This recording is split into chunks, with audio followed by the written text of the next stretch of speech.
Okay, right. So welcome to this next video. In this video what we're going to discuss is what the N5-N10 methylene tetrahydrofolate is actually going to do, basically. Okay, so let's discuss the production of thymidine monophosphate from deoxyuridine monophosphate. So, basically, thymidine monophosphate is an essential nucleotide for DNA, and also we need to produce thymidine monophosphate to produce the RNA analog as well. So let me explain where we're going to get thymidine monophosphate from. Okay, so we start with something known as DUMP, and this is where things get quite complicated. The naming of everything becomes quite complicated.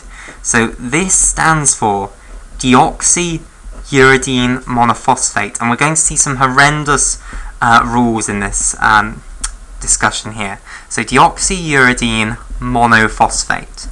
Okay, so let me explain what this structure is and how the name is logical. Okay, so we'll start with what uridine is. Uridine is the organic base uracil bound to ribose. Okay, then if you want deoxyuridine, you instead bind uracil to deoxyribose. So let me now draw the structure of deoxyuridine for you. Okay, so we'll start off with the structure of the organic base uracil. So uracil is a pyrimidine. Okay, so it's a six-membered ring where two of the members are nitrogen. So you have a nitrogen down here, and then you have also a nitrogen up here.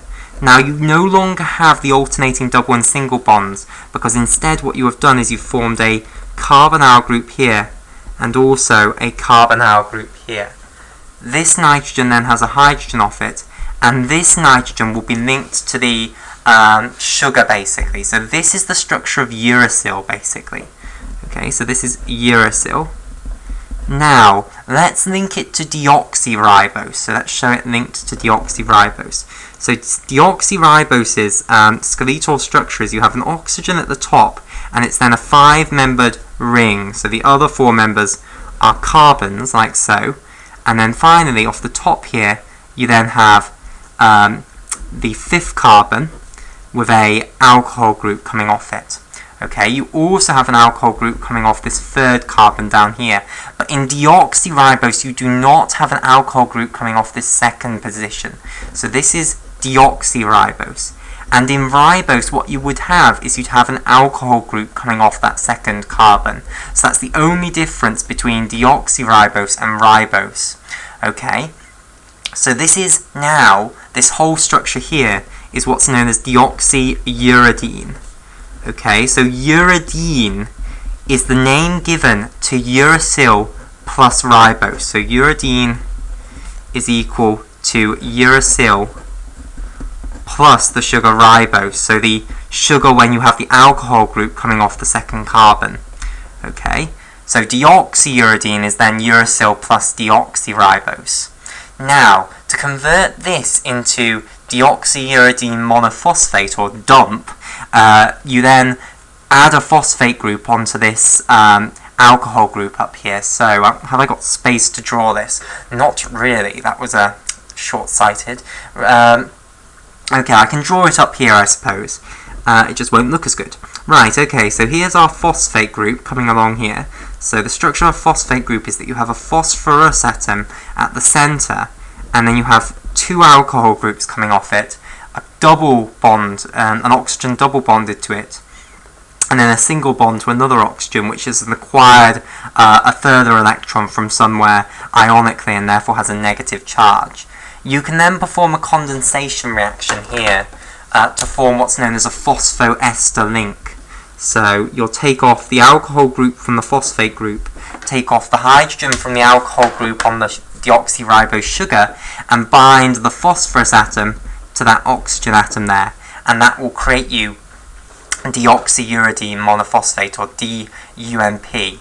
Now, we are going to convert this to something known as thymidine monophosphate, and this is where the terminology just doesn't work nicely, because thymidine should be, if it were to be nice, it would be thymine plus ribose, but thymidine is used to mean uracil plus deoxyribose, thymine plus deoxyribose. So I'll discuss this again in a moment when I've got time to actually write down what I'm saying.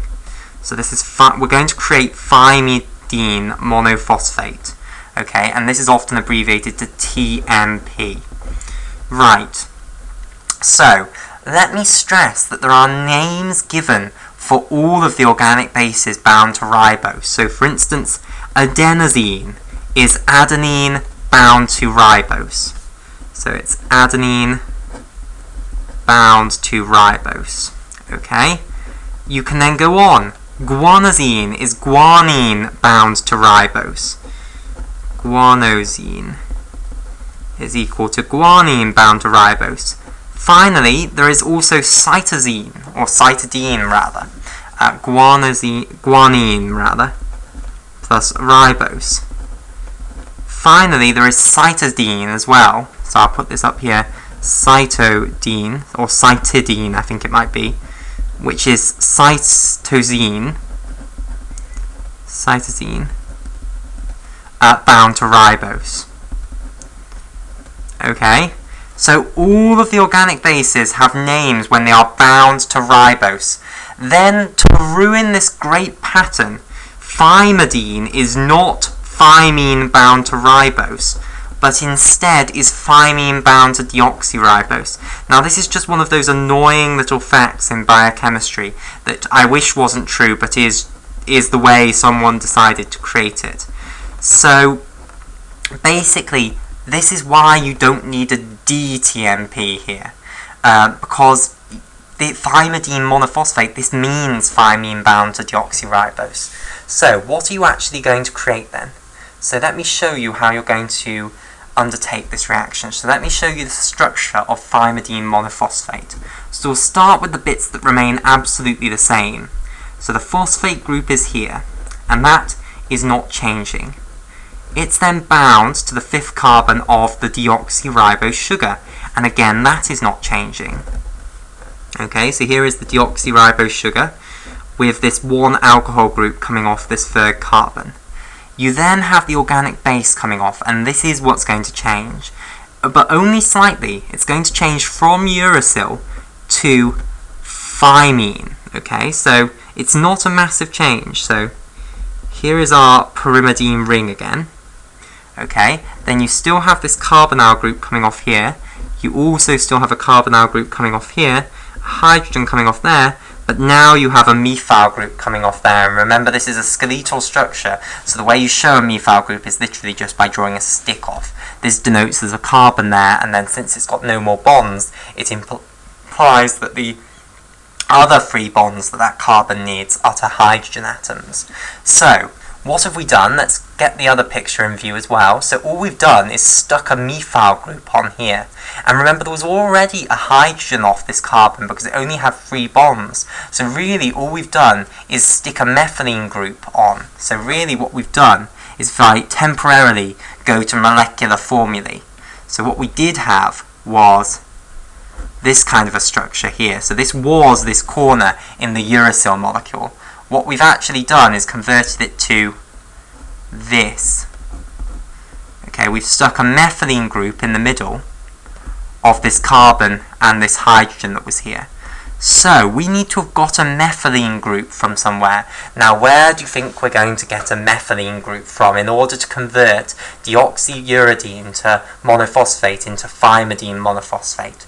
We're going to get it from that N5N10 methylene tetrahydrofolate molecule. And the enzyme that is going to catalyze the conversion of deoxyuridine monophosphate to thymidine monophosphate, and which will use this N5N10 methylene tetrahydrofolate, is an enzyme known as thymidylate synthetase. Okay, so thymidylate synthetase, and thymidylate is another name for thymidine monophosphate. Okay, so just to add to the naming confusion, thymidine monophosphate also has another name. This is known as thymidylate. Okay, so once you've got thymine bound to deoxyribose and then with a phosphate group also stuck on there, that's known as thymidylate. Okay, right, so that's why this enzyme, thymidylate synthetase, is called that, because it's synthesizing thymidylate. Okay, and it's often abbreviated to TS. So, where are we going to get this methylene group that we need? Well, let's turn back to our structure of N5N10 methylene tetrahydrofolate. So, thymidylate synthetase is going to work on this molecule. It's basically going to take this methylene group that you've got between the 5th nitrogen and the 10th nitrogen. So it's going to cut this entire group out, basically, and it's going to take that off. So remember, this is a carbon bound to 2 hydrogens, so it's going to break these 2 bonds. Then imagine that 1 electron in each of these bonds goes to each of the constituents of that bond. So 1 electron in this bond will go back to the carbon, 1 back to the nitrogen. 1 electron in this bond will go back to the carbon and 1 back to the nitrogen. Then you can just bring this methylene group, which has these 2 free electrons, in here. You can break this bond between the carbon and the hydrogen. 1 electron will go back to the hydrogen, 1 electron will go back to the carbon. Slot the methylene group in, and then the carbon, okay, so if we imagine bringing in this methylene group, this carbon, remember, has these 2 free electrons, 1 here and 1 here. It can then bind this free electron with the free electron that the carbon here now has after cleaving this bond, and then it can bind this other free electron with the free electron that that hydrogen has. Now, of course, this is not a chemical mechanism. I'm not showing the actual movement of electrons here. All I'm trying to help you do is keep track of where the electrons are and how this is all working out well. I'm not actually showing you the step-by-step chemical reaction, i.e. I'm not showing you, and then there's a nucleophilic attack here. That's, you know, it's beyond a joke, basically, if I was to do that. I'm just showing you how to keep track of the electrons. Okay, so that's what we're doing there. Now we need to sort out this molecule, because we've now got a free electron on this nitrogen and a free electron on this nitrogen.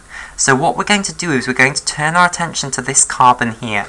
So this carbon here has got 3 bonds already, and therefore it must have another bond to a hydrogen. What you're going to do is cut that hydrogen off, basically. 1 electron will go back to the hydrogen, 1 back to the carbon. This will give this carbon a free electron. It can then bind that with the free electron that this nitrogen has here to make a double bond there.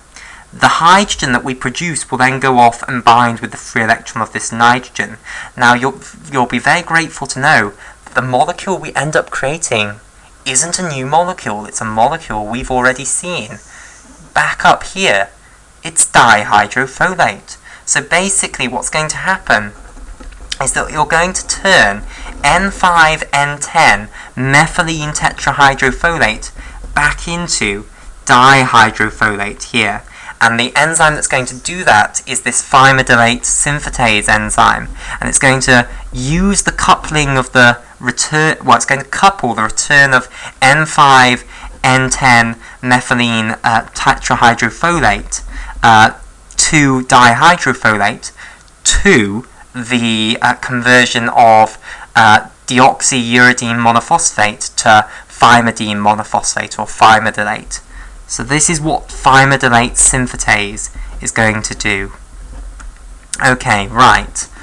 So that now is how we are going to synthesize thymidine monophosphate.